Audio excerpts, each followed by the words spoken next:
Welcome to another movie plot and enjoy the memories. It begins during an event at the headquarters of the crime lord Howard Saint. Upstairs at the Saints and Sinners nightclub, his identical twin sons are expected to join him, but Bobby's going out with their associate Mickey to try to impress his father. They travel to an arms deal brokered by a stranger named Otto Krieg, but unfortunately before the exchange is made, the FBI suddenly show up and shoot Otto when he pulls out a gun.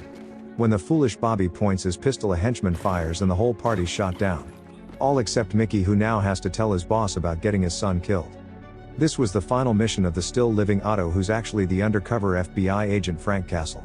He receives a matching gold watch as a retirement gift from his friend agent Jimmy Weeks, then returns home to his wife Maria to tell her that they need to skip town. It disappoints their son William, but he's told it'll be their final destination and prepares to move. News reaches the Saint family by way of their trusted assistant Quentin, who's ordered by the only child Johnny to bail out Mickey. He's picked up from the station and taken back to the Saints clubhouse where they beat him senseless. Mickey says that Bobby came of his own free will and that the man responsible for the deal is dead, but Howard's unsatisfied and kills the henchman that should have been watching his son. He wants more information and threatens Jim for Otto's real identity, but he protects his friend by continuing the ruse that it's just some dead arms dealer. With the Toro brothers being investors in Howard's crime syndicate, he learns of Jimmy's gambling addiction, and uses it to blackmail the agent into giving up Otto's real identity. After the funeral for his son, Howard receives from Quentin everything known about Agent Frank Castle and orders him killed, but his even more ruthless wife Livia also wants his entire family dead. Before leaving, Castle and his extended family attend a reunion in Puerto Rico, where Frank's father spends the night giving praise to his son and in the morning shows him his collection of guns. As the family are enjoying their time together, a team of assassins arrive led by Quentin and Johnny. Frank and Dad hear the kill squad open fire on their loved ones and begin shooting back, but the whole family's completely slaughtered, including Frank's father when he's shot in the back. He uses his last bit of life to save his son as Maria and William manage to escape in a truck and drive away, but the mob catch up, shooting a tire out and causing them to roll. The pair flee on foot down a long boardwalk, but by the time Frank's finished having a knife fight, he arrives too late to find them both already run over and dead. The killers return and fill Frank full of bullets before beating him senseless for getting Bobby killed. Johnny puts the final bullet in Frank himself before Quentin sets the boardwalk on fire, expecting the explosion to kill him but not realizing it blows him back into the water. The Saints return home and celebrate their successful vengeance with a round of drinks. Lately, Howard's become suspicious of his wife and Quentin having an affair, so that night he gifts her an expensive pair of diamond earrings, but she barely acknowledges them. In Puerto Rico, we're shown Frank survived the attack and is found by a local who nurtures him back to health. They return to the house where Frank gathers his father's guns before leaving, and finds what remains of a present that his son got him. To seek revenge, Frank returns to America and moves into a run-down neighborhood to keep a low profile. He outfits his apartment and vehicle with weapons and armor while catching the attention of his new neighbors, Bumpo, Spacker, Dave, and the interested party Joan. The Punisher's first piece of business is kidnapping Mickey and torturing him for information on the Saints. He doesn't actually need to harm him and just burns a pork chop while jabbing at him with an ice bomb. The neighbors hear from outside but are too afraid to call the police, until eventually the traitor gives in, telling Frank everything. He lets him in on Howard's investments from the Toros and his jealousy towards Quentin, despite him actually having no interest in women whatsoever. When Mickey discovers he was never really hurt, he still agrees to help bring down the Saints, who have always humiliated him. Afterwards, Frank removes his gravestone and plants it on Howard's golf course as a not-so-subtle threat. He then confronts his former colleagues at the FBI, asking why nobody was arrested for his family's murders. Jimmy refuses to admit that he's responsible, but suspicion arises when Frank notices he isn't wearing the gold watch. Frank takes it upon himself to deal with the Saints himself and sneaks inside their bank to steal a suitcase full of money. He then throws the rest of the notes out a window, drawing a large crowd to the front of the building. On his way out, Frank confronts two of Howard's assassins that were hired to murder his family and shoots them both before disappearing into the crowd. This puts Howard in hot water with the Toros, who threaten to switch bankers should the Saints not deal with the problem.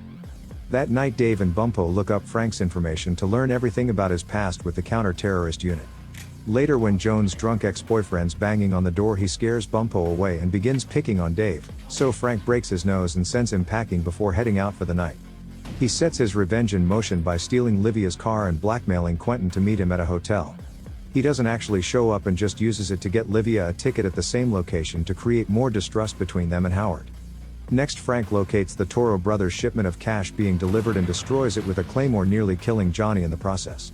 Howard's threatened by the brothers that they'll pull out their partnership, but Howard refuses to cover their losses and bluffs that he has more guns than them should it come to that.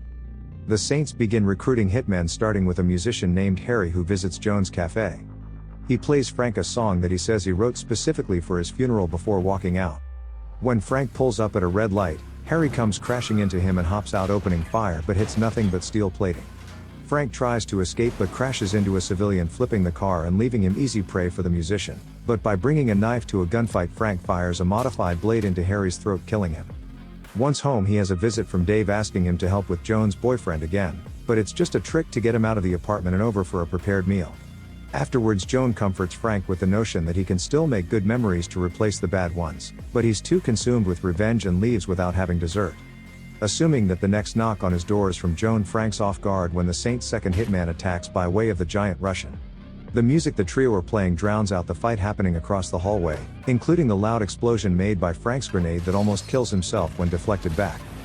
After trading stab wounds and Frank having his revolver crushed by a dumbbell, the violent fight eventually leads into Joan's apartment, where Frank's able to throw boiling water into the Russian's face.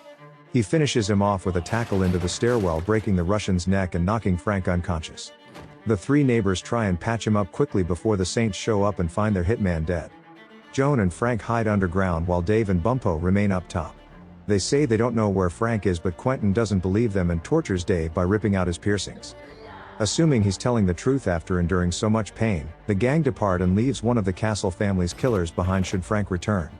Once recovered, Frank uses a paper trimmer to kill the lone henchman and prepares to make his next move.